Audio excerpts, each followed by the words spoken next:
الحمد لله وكفى وسلام على عباده الذين اصطفى أما بعد فأعوذ بالله من الشيطان الرجيم بسم الله الرحمن الرحيم يا أيها الذين آمنوا كتب عليكم الصيام كما كتب على الذين من قبلكم لعلكم تتقون وقال النبي صلى الله عليه وسلم بعثت معلما بعثت لأتمم مكارم الأخلاق سبحانك لا علم لنا إلا ما علمتنا إنك أنت العليم الحكيم اللهم انفعنا بما علمتنا وعلمنا ما ينفعنا سبحان ربك رب العزة عما يصفون وسلام على المرسلين والحمد لله رب العالمين اللهم صل على سيدنا مولانا محمد في أول كلامنا اللهم صل على سيدنا مولانا محمد في أوسط كلامنا اللهم صل على سيدنا مولانا محمد في آخر كلامنا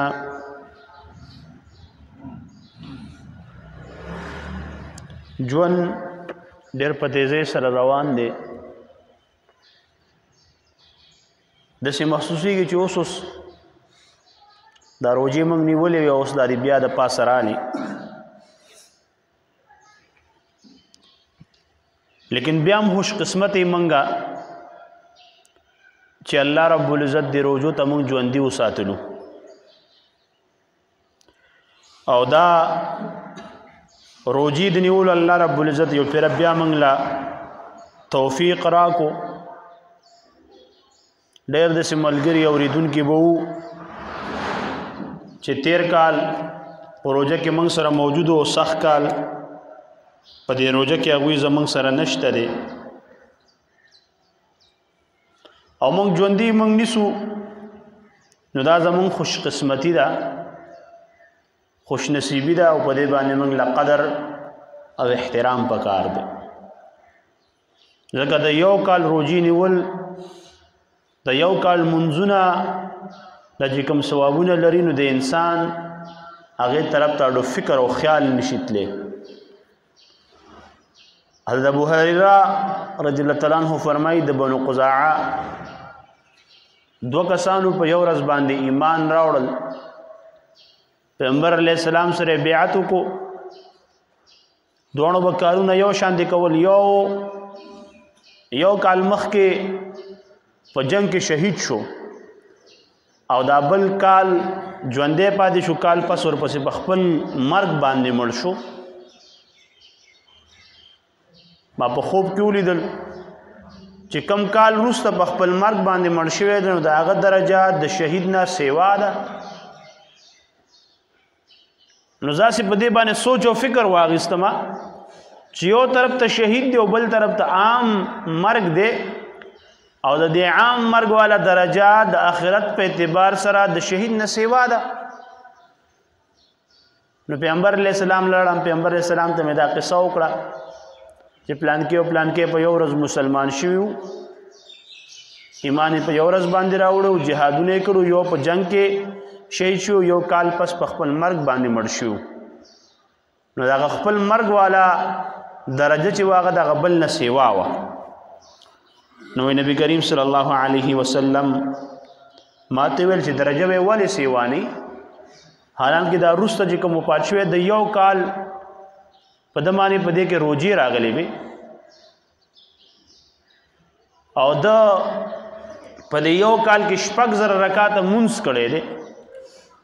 نو په دې روجو او په دې منځونو باندې د درجه دی بل نو چته نه دا یو روجا چې دا مونږ کمنیسو او دا سړی په صحیح طریقه باندې ونیسي نو دا یو روجه د سړی د درجو د اوچتوالي او د الله رب العزت د مغفرت او هغه د نزدېکت د پاره د سړی د پاره کافي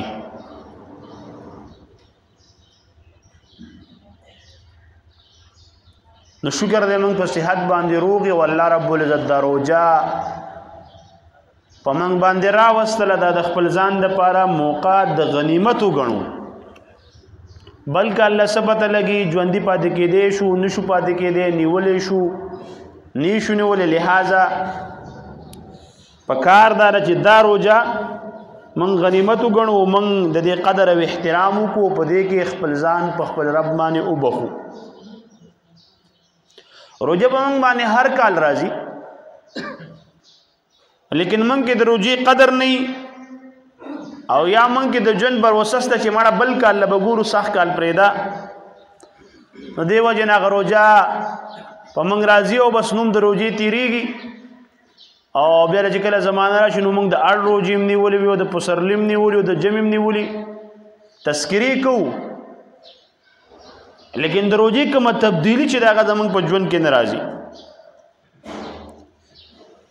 او هر کله چې یو سړی دا غواړي چې دا روژه په ما کې انقلاب راولي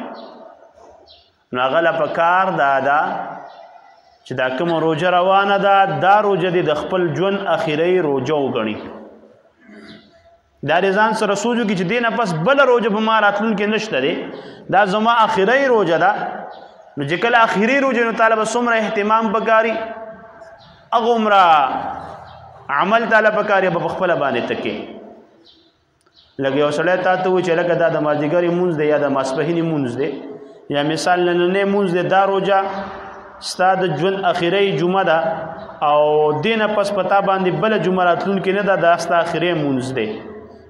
نو دا څنګه چې موږ مونځ کوو په داسې طریقه به مونځ وکړو څومره په ادب او په عظمت او په احترام او په خشوع او خضوع سره به مونځ کوو وجه څه ده لکه دا مې الله ته اخري سجده ده او بیا د سجدې موقع نه میلاویږي او دې پسې زمانه روح چې کوم دی هغه تلونکی دی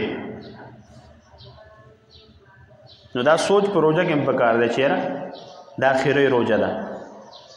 دې نه پس به زما بله روژه نه نو بیا به خپله ته د دې روژې قدر او احترام شروع کی نو قدر به په هغه وخت کې چې کله یو سړی دا روژه خپله اخري روژه وګڼي علي میاں ندوی رحمت الله علیه فرمایي الله رب العزت دې د روژې قدر موږ له راکړي قدر چې کوم انسان ته د یو څیز میلاو شي نو د هغې بیا خیال ساتو چې د کوم څیز قدر انسان سره نه د هغې په استعمال کې انسان غفلت کوي خپلو کورونو کې وګورئ چې کوم یو شیز د انسان سره سیوي د هغې قدر ورسنی د هغې استعمال څنګه کوي خپله باندې یو موټرسایکل والا چې د جب نه دې پیسې لاړې شي د هغې استعمال ته ګوره او پردی موټرسایکل د څوک درکړي په کور یې ودرې د هغې استعمال ته ګوره د خپل د ټیونینګ هم خیال ساتي د صفایي هم خیال ساتي د زنګ هم خیال ساتي خرچم پې کوي او پردی چې کوم دی هغه لکه د خر استعمالی اړو خیال یې نه ساتي وایي د خپل قدر شته د پردي قدر نشته دی مفت د پیسې میلاو شو تانه پې خوله لاړ شي دواړو کې د ځمکو د اسمان فرق دی نو قدر چې د کم څیز راشي د هغې درجه هغه بیا اوچته نو موږ له پکار دا ده چې موږ د روژې قدر وکړو نو چې قدر یې موږ وکړو الله رب العزت به پکې ډېره لویه برخه راکړي نصیب به پکې راکړي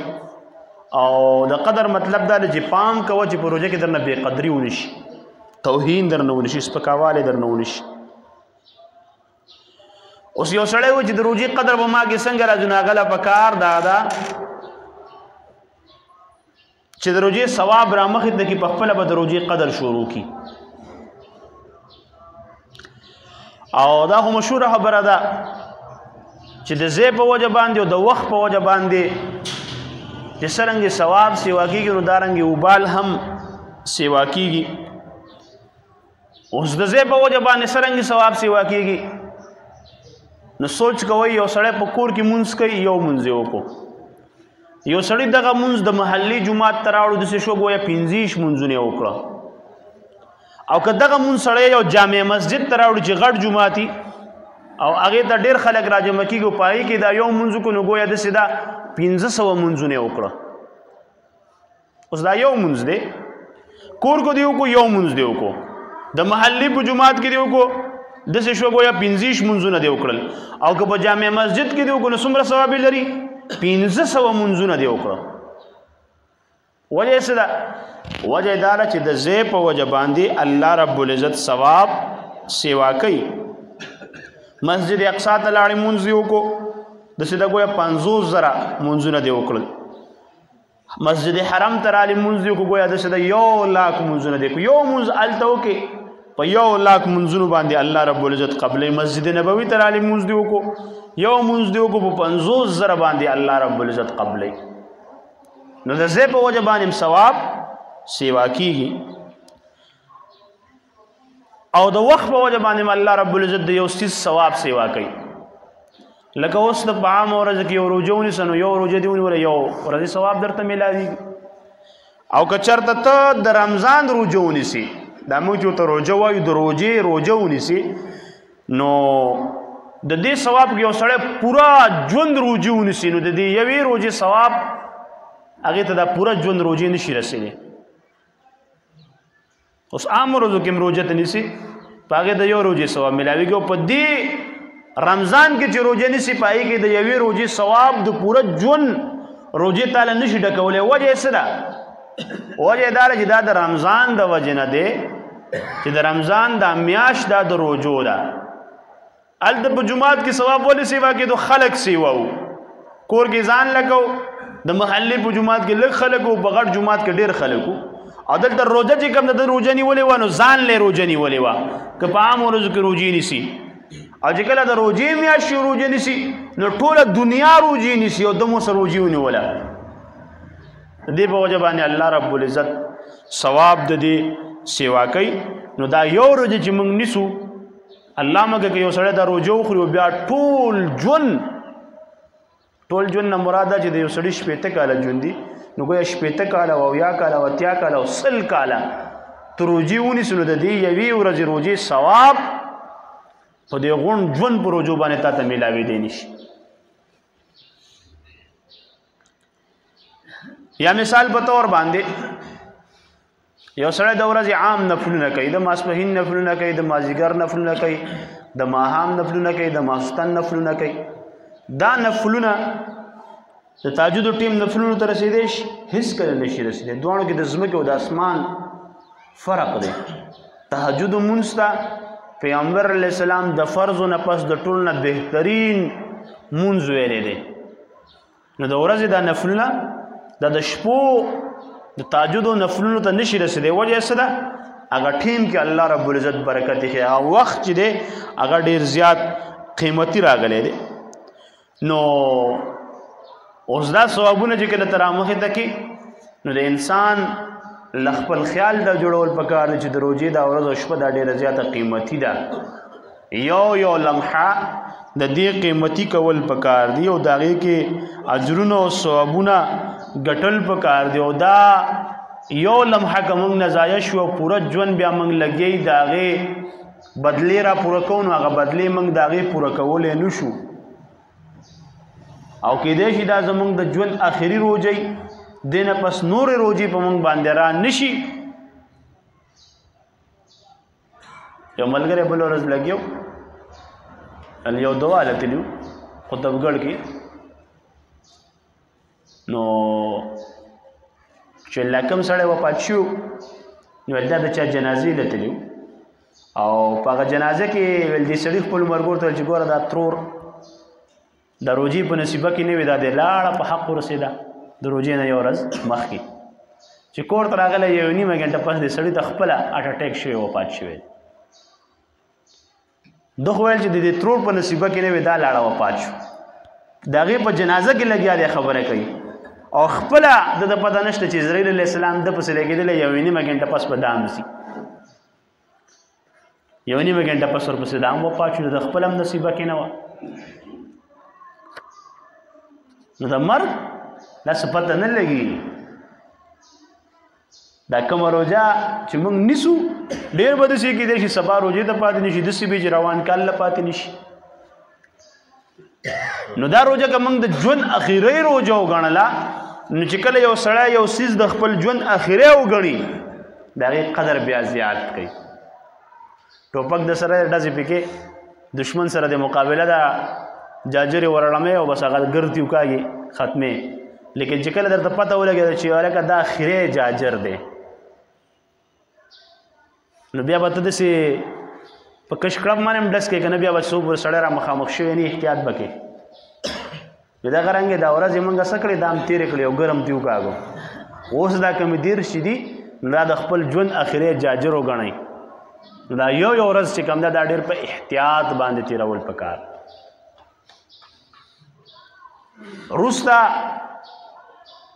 وروسته د ژوند پته نه لګي چې موږ ته به بیا دوباره دا روژه زموږ په ژوند کې راشي که نه شي وګوره تېر کال څومره داسې خلکو چې موږ پېژندګل دې جومات ته به موږ پسې په لمونځ له راتلل سخت کال د هغه وجود نشته دی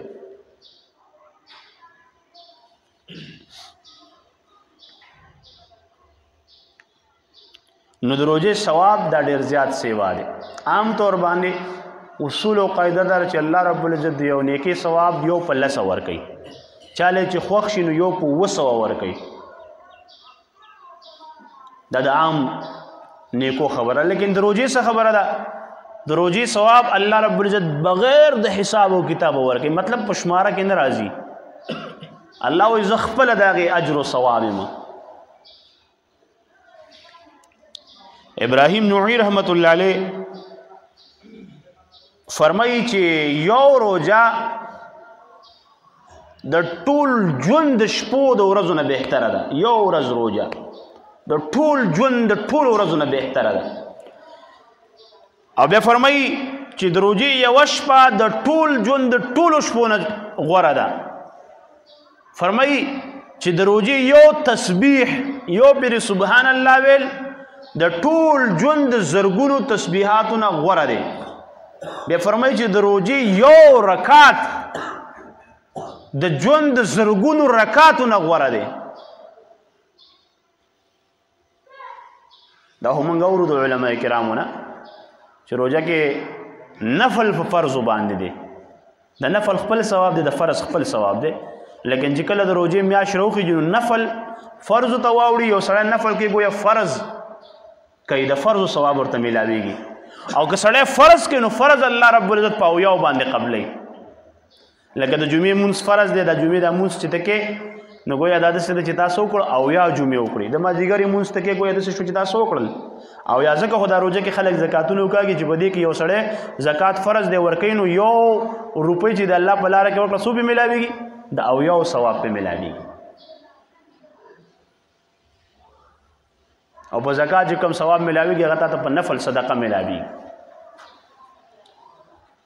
نو تسبیح د دې د زرګونو تسبیحاتو نه غوره ده تلاوت د دې د زرګونو تلاوتونو نه غوره دی او ذکر د دې د عام ورځو د زرګونو ذکرونو نه غوره دی او یو رکعت د دې د عام ورځو د زرګونو رکعتونو نه غوره دی او دې ته تربیت میاشت ویلې کېږي په دې کې الله رب العزت زموږ تربیت کوي گویا دا د یو میاشت کورس دی د کورسونو اعلانونه کېږي نو گویا دا څه دی دا د یو میاشت کورس دی او په دې کې انسان څه کوي الله رب العزت موږ له د ژوند د بدلولو طریقې راته ښیي د جسم او د بدن د آرام ورکولو طریقې راته ښیي په دې کې الله رب العزت زموږ د نیکو عاداتو د جوړولو طریقې راته ښیي د بدونه د لرکولو طریقې راته الله رب العزت ښیي په دې میاشت کې گویا د حلال رزق موږ پرېښودو سحر نه ماښام پورې په عام ورځو کې چې د څه زړه غواړي هغه سړی خوري سحر کې مو خوري ساختي کې مو خوري ماسپښین نه مخکې مو خوري ماغرمۍ مو خوري بیا د ماسپښین نه پس که بازار ته لاړ شي وی خوري که د کور مخې ته ولاړې سه راشي نوی وی خوري که د چا میلمه شي وی خوري او که د غرمې ډېره خوړلي نو د هغې د ازمولو دپاره بیا وخوري بیا ورپسې ورواړئ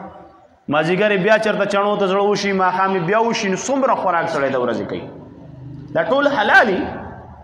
لیکن په دې میاشت کې دغه حلال الله رب العزت موږ باندې بند کړل پېشمنۍ چې وکړي د هغې نه پس د روژه ماتي پورې خوراک څښاک کولی شي نه شي کولی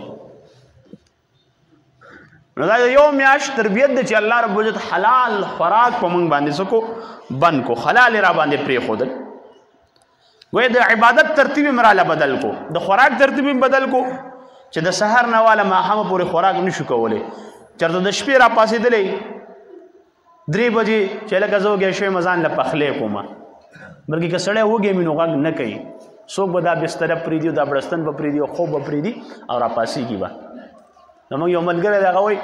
ماله امتیاز راشي ښه سخت راغلی خو چې زه وګورم چې دا بړستن نه پاسېدل او بار ته راوتل ویل چې زه پرېږده نو په دې باندې زما مثانې زور هم اخیستی لیکن را پاسېدی نه شم ماشوم چې کله مور د سینې نه واړې نو هغې کټ سر ته کیکونه پراته وي بسکټو ته پراته هغه ماشوم له واقع وجه د هغې دا چې ماشوم عادت وي لیکن که عام کس صحیح وږی مي نشي را پاسېدی لیکن په دې میاشت کې وګوره आवाज وشي پاسې پاسې پاسې او څونه رپټ درته وایي بار بار یې درته کوي په عام د روژې نه علاوه ته نر شو د روسپیکل نه راشو د شپې 3 بجې چغه وه خلکو ته یې پاسه چې کډه در باندې اوچتئ که نه اوچتئ او په دې میاشت کې ته وایي پاسې پاسې او خلک هغه سړي ته ښه وایي دا را سره ښه کوي چې را پاسئ نو بیا چې را پاسې څه وکړي خوراک وکړي نو تو وایه چې په عام ورځو کې تا یو سړی داسې را پاسئ څومره به ورته قاري او خوراک دغه وخت کې چا زړه ته کېږي لیکن دلته موږ را پاسېږو خوراک کوو او ښه په خندا خوشحالي کوو وجه د هغې دا ده چې دا څه دی سنت طریقه ده پیغمبر علیه السلام فرمایي په دې ثواب ملاویږي الله رب العزت پکې برکت یې د یهودیانو زموږ روژه کې فرق د پېشمني دی چې هغوی پېشمنۍ نه کوو موږ پېشمنۍ کوو ترتیب یې بدل شو که نه چې د شپې خوراک به موږ نه کوو د شپې خوراک یې راله راکړو د ورځې خوراک به هم کوو هغه یې راباندې بند کړه د ماښام د مونځ نه خوراک چېرته کړی دی عام طور باندې د ماخوستن د ماښام د مونځ نه پسې بعض خلک یې بعضې د ماخوستن نه پس کوي لیکن دلته یې روټین څه کړو ماښام ته یې راواړو ها د مونځ ترتیب ته ګوره ماخوستن مونځ به موږ 9 رکاته کوو اوس یې در باندې څه کړه 6 رکاتې در باندې کړه ډېر ساعت دې ځان ته ودرول غواړي او که کوم کې ختمونه شروع وي نو پای کې خو بیخي ډېر سړی ځان ته الله رب العزت ودروي چېرته په د تهجد ټیم توفیق چېرته موږ ته میلاو شوي زه اوس سړی راپاسي خوله لاس مخ یې د هغې سره چاردام هم وکړه نو چې چاردام دې وکړو نو چې تیاري کې تیاري هغې ته یو 8 رکاته مونځ هم وکړه نو تهجد کې هم ځان ته ودرولې موقع درله الله رب العزت درکوي ها عام طور باندې سړی چې په عام ورځو کې کوم په زولیاتو کې په لغویاتو کې د بے حیايي په کارونو کې د فحاشۍ یا د ګناهونو په کومو کارونو کې اخته او کوم ماحول ورته میلاو شوي هغه ماحول په دې ورځو کې کم کس ته چې ور نږدې کېږي بس هغه ټوپۍ په سر کړي تسبیح ورسره لاس کې کاونټر ورسره او اکثر خو خلکو نه په ډډه تېرېږي او که چېرته یو سړی ورسره هم درېږي نو بس صرف ضروري خبرې کېږي د عام ګپونه شپونه خلکو پرېښي هلکه روژه ته تنګول مه کوه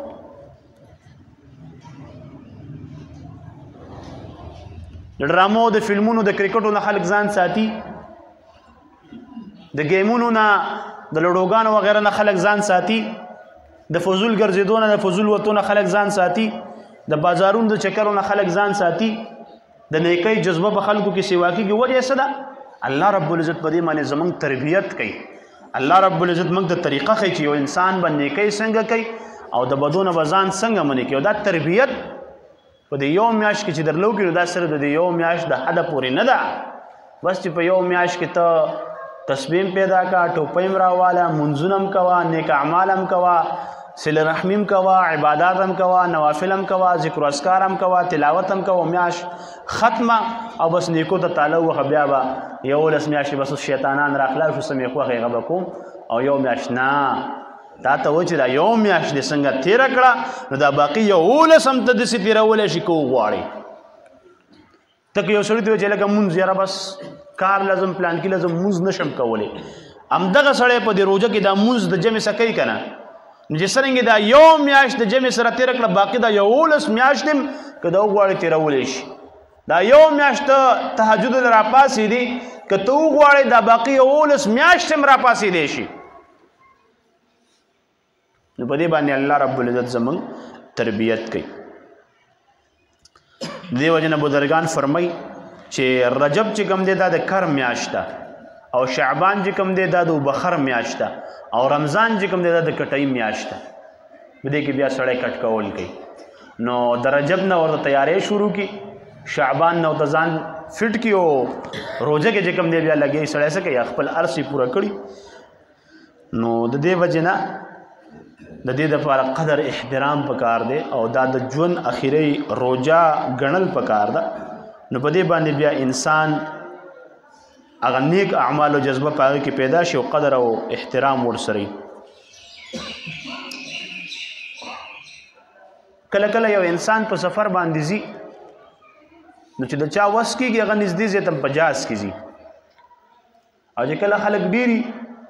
نو بیا په ریل کې ځي او که داسې عام سفر نو په موټر یا په بس کې یا پلین کوچ کې ځي لیکن چېرته تاسو دې ته سوچ ټولو ته پته لیکن سوچ سړی سره بس تاول پکار دی سوچ ورته ځي نه دی خبرې طرف ته تاسو دا سوچ کړئ چې څومره یو سړی زر یو ځای ته رسي هغومره د هغې اهتمام سوی د ټولو نه زیات سړی په جهاز کې ځي زر سړی خپل منزل ته رسوي نو اوس جهاز کې چې یو سړی ځي نو د هغې منډه تړل هم سیوا ده 6 غنټې مخکې به 2 غنټې یادولو 6 غنټې مخکې لکه ایرپورټ ته راشه مازدیګر ټیکټي او څو کې مازدیګر 5 بجې او دا 12 بجې چې کوم دی ایرپورټ ته ځان رسوي اوس خپل منزل ته دی زر رسوي لیکن چې څومره دی زر رسوي نو دومره د هغې غور او فکر او منډه تړل هم سیوایي د هغې کاغذونه د هغې لانجې د هغې هلته ناسته پاس او هلته ورتګ دا سیوایي ریل دی هغه د بس نه سیوایي او بس چې کوم دی هغه د عام سیز نه سیوایي دغه رنګې دا روژه چې کومه ده نو دام د انسان خپل رب ته ډېر زر نږدې کوي عام ورځو کې چې سړی الله رب العزت ته په کم څه باندې نږدې کېږي نو روژه کې د هغې نه ډېر زر نږدې کېږي لکه سوچ وکړئ تاسو ته ما وختي ویل چې عام ورځو کې د منځونو اجرونه ثوابونه څه دي او په روژه کې څه دي یو روژه چې په دې کې الله رب عزت کوم اجر او ثواب ورکوي که پوره ژوند سړی روژې ونیسي هغه پرې نه میلاویږي نفل په فرضو باندې دي فرض په یو باندې دي یو شپه عبادت د زرګونو میاشتو د زرګونو شپو د عبادت نه غوره دی یو رکعت د زرګونو رکعتونو نه 1 روپۍ ورکړه د زرګونو روپو د ورکړې نه غوره ده یو ګیلاس اوبه په چا باندې څښل داسې دی ګویا چې د زرګونو ګیلاسونو د اوبو د څښلو نه هم غوره دی نو دومره اجرونو ثوابونو پیمانې الله رب العزت په دې کې درنې کړي دي نو په دې باندې سړی څه کېږي درجه هم اوچتېږي چې درجه اوچتېږي نیکۍ سیوا کېږي الله رب العزت ته نږدې کېږي هم سیوا نو چې څومره الله رب العزت ته زر نږدې کېږي نو دومره د هغې دپاره اهتمام هم پکار دی څنګه چې یو سړی یو ځای ته زر رسي په جهاز کې او هغې له اهتمام سیوا کې نو دغه رنګې د روژې له به هم اهتمام سیوا کې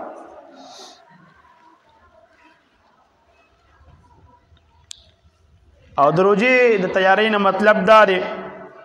چې هر هغه کار چې سړي ته پته چې په دې باندې زما روژه ما نه خرابېږي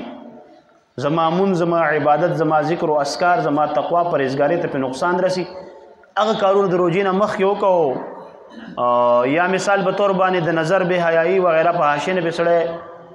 پکې خرابېږي نو هغه کارونه هم د روژې نه سړي نه مخکې کول پکار دي لکه اوس مثال په طور باندې سوداګانې شوې د اخترو شوې د بچو سودا شوه د کور سودا شوه نو دا شیزونه مخکې کول پکار دي او که د یو سړي وس کېږي پیسې ورسري نو د میاشت سودا دې په یو ځل باندې راوړي بار بار د بازارونو تک چې کوم دی په دې باندې روژې ته نقصان رسي نو هر هغه کار چې په هغې باندې روژې ته نقصان رسي هغه ختمول پکار دي بیا بعض څیزونه په دې روژه کې داسې دي چې هغه غله دي غله هغه زموږ نه روژه خرابوي دا روژه زموږ غلا کوي دا نیکۍ زموږ نه پټوي نو دغه غله پېژندل پکار دي یو غل په هغې کې هغه دا نیټ دی او دا ټچ موبایل دی بعض وایي چېره نیټ خو راسره دی خو صرف د وټسپ دپاره دی نو وټسپ چې کله سړی تنګ شي بیا دې فیسبوک کولی وکړي چې په فیسبوک باندې تنګ شي نو بیا یوټیوب کولی وکړه بیا څه وایي یاره زه خو پې مسلې ګورم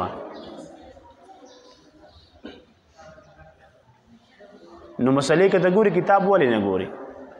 یو مسلې دپاره به 2 سوال تا ته ایډس چلیږي په هغې باندې به تا ته اشتهارات راځي د یو شي د تحقیق دپاره به ته مخکې ور دننه کېږي چې دننه کېږي نو بیا ګوره دې شیز کې الله رب العزت دا وبال ایښی دی چې ته ماسوتن کټ له راشې ته سم لته وایي چې زه 15 منټو له ګورم د 15 منټو په نیت یې راواله او 15 غنټو ته به دې ورسېږي لیکن پته برته نه لګي آپشن دی بس داسې بره دیکه ورکوه لاندې زه دا ګوته ختمېږي نه په کلونو باندې کښېنه ته بره دیکه ورکوه دا ګوته دې ته ستړي شو دا ګوته خو ستړي کېږي بلکې دا څیزونه یې تا ته ختم شي او دا خو په سینسر چلیږي د انسان په اشاراتو باندې چلیږي یو اشتهار وګوره مثال ته د سپلې خوښه شو د سپلو اشتهار دی وکړو او هغه تا کلیک کو د یو هفتې پورې به تا ته د سپلو اشتهارات راځي هغه ستا سرچ ته ګوري هغه ستا کیورډ ته ګوري هغه ستا د لاسونو حرکت ته ګوري چېرې د دې سړي کم شیز خوښ دی لایک او کمنټ ته ګوري هغه شیزونه به تا ته راچلیږي کوم چې د کرکټ شوقیان یا هغوی چې فیسبوک وګوري بس صرف د کرکټ ویډیوګانې پکې مخکې باره کېږي پوسټونه هم پکې ورته راځي لایک هم ورته ځي اوس پکې سپانسر راغلی لا بل هم و چې دا ستا دپاره ډېر ښه دی که ته یې لایک کړي نو الله رب العزت پکې دا وبالي ښی دی چې د سړي ټیم ډېر زیات تباه کوي بربادوي نو د دې نه ځان وساتئ څومره درنه کېدی چې ټچ موبایل هغې ته یو میاشت له تاله ووهئ او که تاله ورته نه شي والی نو بیا اسانه طریقه دا ده چې ګیلري صفا کا فایل منیجر چې کوم دی هغه ریسټور کا او د هغې نه پس وکړه نیټ پیکج مه اخله قرآن پکې واچوه پی ډي اف کې انسټال کا او د هغې تلاوت پکې کوه نو د سوشل میډیا نه په دې روژه کې بایکاټ وکړه که تا سوشل میډیا ونه کړه نو پاکستان تباه کېږي نه موږ د خسارې طرف ته نه ځو او دا کس د کرسۍ نه راغورځولی هم نه شي خېجولی هم نه شي نو لحاظه څه وکړه یو میاشت چوټي وکړه د خپل روژې دپاره او د دې نه علاوه ګیمونه کرکټې لوبې پوره ژوندونه کوئ نو په دې روژه کې د هغې هم پرېښودل پکار دي بعض موږ را تېرېږو کله کله یینو یاره ښه ښایسته د دې علاقې خلک ښه په بدن باندې تازه تکړه غټ ښه پویه خلک او څه به کوي روژه به لنډۍ په څه باندې په لړو باندې نو چې روژه شي او بیا لډو شي نو فایده یې څه شوه نو دا شیزونه چې کوم دی دا مه کوئ بعض څیزونه داسې دي که هغه یو سړی وروسته کړي نو په هغې باندې فرق نه غورځېږي لکه مثال په طور باندې شپه ورځ اخبار ګوري که دا میاشت دې ونه ګورو څه کېږي نه کېږي میاشت اخبار بند کړه فضول کار دی هغې له چې کوم ټیم ورکوي هغه تلاوت له ولې نه ورکوي هغه ذکر و اذکار له ولې نه ورکوي که ته وایې چې زه خو تلاوت کوم او اخبار هم ګورم نو دا هم شیطاني خیال دی بالکل تلاوت هم کې لیکن اخبار هم اوسه ګوري لیکن دا تلاوت چې ته څومره کوې او دا څومره ټیم اخبار له ورکوي که دغه ټیم تلاوت لور کې نو 2 رکوع پکې سیوا وې نو اخبار پرې دي څه مسله نه کېږي سوشل میډیا کې پرې دي څه مسله نه کېږي دا کم ګپونه شپونه چې موږ لګو او دا لګیو که په موبایل یو که دسي که دا پرې دي نو څه فرق پکې نه راځي دا پاټۍ نن تا دعوت کړی نن ما دعوت کړی نن ستا ځای کې روژه مات دی نن زما ځای کې روژه مات دی په یو بل پسې ګرځو لا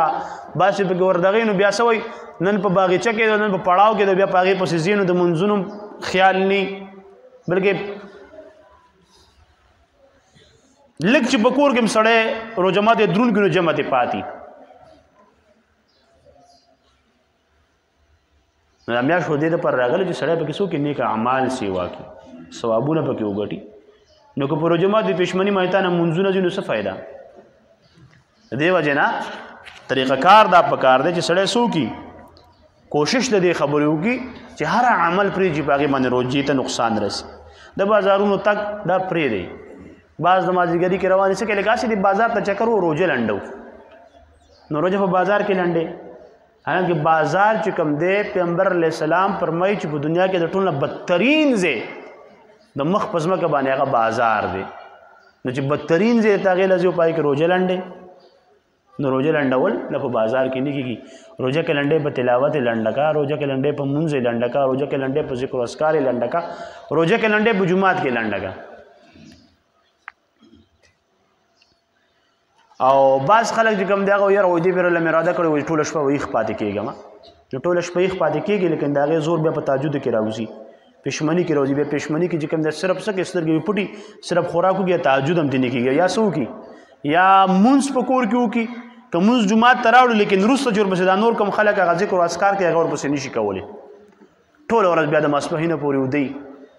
نو خیر د ټوله شپه یې مه پاتې کېږه خوب لم څه حصه ورکه چې په هغې باندې ورځ او ژوند شپه ستا برابر شي او زنانه ولو دا بعض زنانه چې کوم سړي د زنانو شوق پکې پیدا شي نو دوی نه پکار دا چې په دې نغري کې هم ډېر ټیم نه ضایع کوي د ټیم نه ضایع کولو مطلب څه دی مطلب دی بعض بس کله کله ویل که نن در باندې یو نوی شي خورم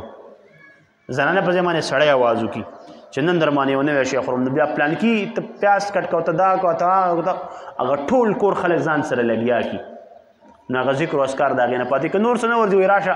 په دې بادرنګو کې ډیزاین ساز کا نو کله په بادرنګو کې ډیزاین ساز یو کله په ټماټرو کې ډیزاین ساز یو کله په مولو کې بس کله نن داسې کټ کو نن داسې کټ کا نو دا شیزونه چې کوم دي دا په دې روژه کې مه کوئ په دې باندې څه کېږي دا کم ټیم چې دې له ورکې دا ذکر او اذکار له ورکه دا تلاوت له ورکه دا نیکو اعمالو له ورکه او دا ګیمونه وغیره دا هم پرېږدئ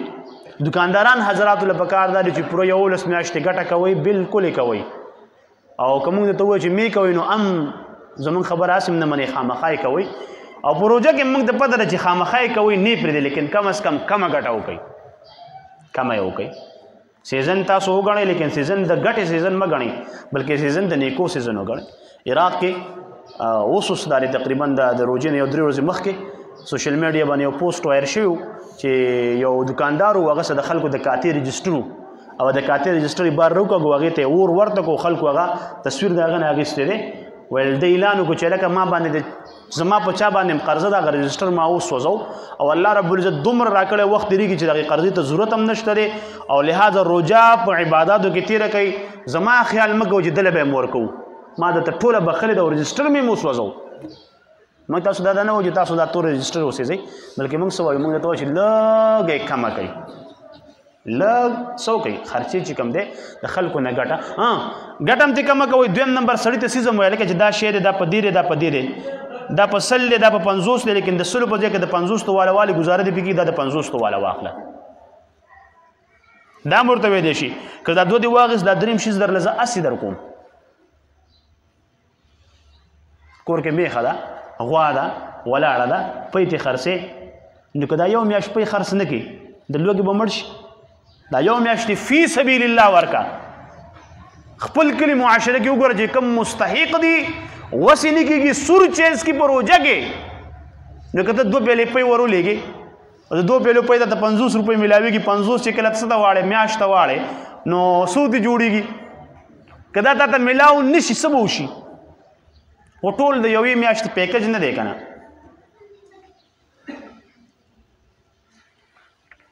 د دې وجې نه دا شیزونه کول پکار دي بل طرف ته 2 قسمه سالن ځان ته مخې تږدې او قسم قسم چکنیانو پسې ګرځي او پاچارو پسې ګرځي دغه چکنیان یې وچار راټول کړي چې په هغې باندې تا کمې پیسې ورکړي په هغې باندې د بل غریب د کور روژه ماتې کېږي نو کوشش وکئ چې دا روژه په داسې طریقه باندې تېره کوي چې په سړي کې انقلاب راشي اسانه طریقه پښمني له راپاسېدې ټیم پکې شته تهجد وکړه پښمنۍ دې وکړو د اوبو اوازو شو جومات ته رالې ټیم پکې شته تلاوت پکې کولی شي سپاره تلاوت پکې وکړه نیمه سپاره کېږي نیمه وکړه جمع دې وکړه د جمع نه پس درس دی هغې ته کېناستې صورت یاسین ویلی کېده صورت یاسین ووایه په ناسته باندې ووایه دلته جمع سره ثواب سیوا دی که په ناسته نشي ویلی ځي په لاره باندې ځان سره ووایه مخامخ د جومات نه ووتې ادې درته مخامخ د 12 پرې قل هو وایه د 4 قرآنو ثواب میلاویږي کور ته لاړ شه خوب دې د شپې برابر شوی دی اشراقو پورې کېناستی شي کېنه نشي کېناستی اوده کېږي اوده شه اشراقو ټیم کې راپاسې د امتیاز دې کولی نفل وکړه سختي کې د سترګې کلاو شي نفل وکړه خپل کار روزګار له لاړ شه ماسپښین اذان دې واورې د اذان جواب ورکړه جومات ته راشه د جمع په نیت مه راځه د اذان څخه فوراً راشه چې کله رالې سنت وکړه تحیت الوضو وکړه مسجد وکړه د هغې نه پس د مونځه پورې تلاوت راواله څومره کولی شي ویې کړه واپس لاړې مازدیګر بانګ له رالې مازدیګر بانګ جواب ورکړه بیا د هغې نه پس راشه نوافل وکړه ذکر و اذکار وکړه د مونځه پورې تلاوت وکړه بیا د مازدیګر یې مونځ وکړه د هغې نه پس که چېرته کار روزګار دی په جومات کې کښېنه خپل اذکار وکړه د ورځې کم ذکر دی د روژې کم ذکر دی هغه وکړه کار روزګار دی خپل پوره که واپس جومات ته راشه روژه مات دی کور کې کې جومات کې کې د هغې نه مخکې ذکر قسم قسم روټۍ نعمتونه پراته دي په هغې باندې دعاګانې وغواړه د غصې نه کار ما اخله او سوچ وکړه چې ګوره حلال رزق زما مخې ته پروت دی الله رب العزت راته پابندي حکم لګولی هغه وخته پورې نشم خوړی نو په دې کې سړی سوچ وکړي چې موږ د الله تعالی سي د حکمونو تابع خپله زموږ د بدن حس طاقت قوت نشته دی او دغه وخت کې د عالم دپاره د خپل ځان دپاره دعاګانې وغواړه جومات ته رالې مونځ دې وکړو اوابین ورپسې وکړه بیا د ماخستن مونځ نه مخکې رالې تلاوت وکړه بیا مونځ وشو تهجد د مونځ نه پس کوم دی نوافل وکړه بیا ذکر و اذکار وکړه د شپې کېناستې تلاوت کولی شي ذکر و اذکار دا ټول څیزونه چې کوم دی په دې طریقه باندې پوره ورځ په دې طریقه تورول پکار دي دا یو خبره یاد ساتئ چې تراویح دا عظمي کوي دا نه چې د تراویح ګوره یو قسم د دا فرض ده که چا وکړه کو نه کړه نه په دې باندې ډېر لوی اجرونه ثوابونه ملاویږي دا په کال کې وپیری څنګه روزه په کال کې وپیری دغه رنګ تراویح په کال کې وپیری او که په کوم جمعاتونو کې ختمونه شروع شوي دي نو د هغې خو ګوره ډېر زیات قدر او اهتمام وکړي چې دا موقع په کال کې وپیره راځي ته که ځان له هر څومره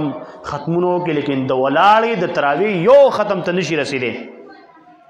علامه که داسې ګوره چېرته ونشي چې په جومات کې ختم شروع شي ته بیا بل جومات ته روانې خلک به سوچي د څه نه ځي د قرآن نه تښتي نو په دې کې ګوره خپل نوم چېرته وانچوئ دعا وکړئ سمې الله رب العزت د عمل کولو توفیق را نصیب کړي د نبي کریم صلی الله علیه وسلم صورت سیرت زموږ ژوند کې راولي یا الله دا کوم روزه په موږ باندې راغلي په خیر خیر ته سر ته ورسېد د نیکو اعمالو توفیق وکړي راکړي نیک اعمالو د قبولیت درجه ورکړي بیمارانو له شفای کامله عاجله ورکړي مردگان اسلام کامل مغفرت نصیب کړي د مسافرو حفاظت وکړي اخره خاتمه ټول په دې کلمه کې چې لا اله الا الله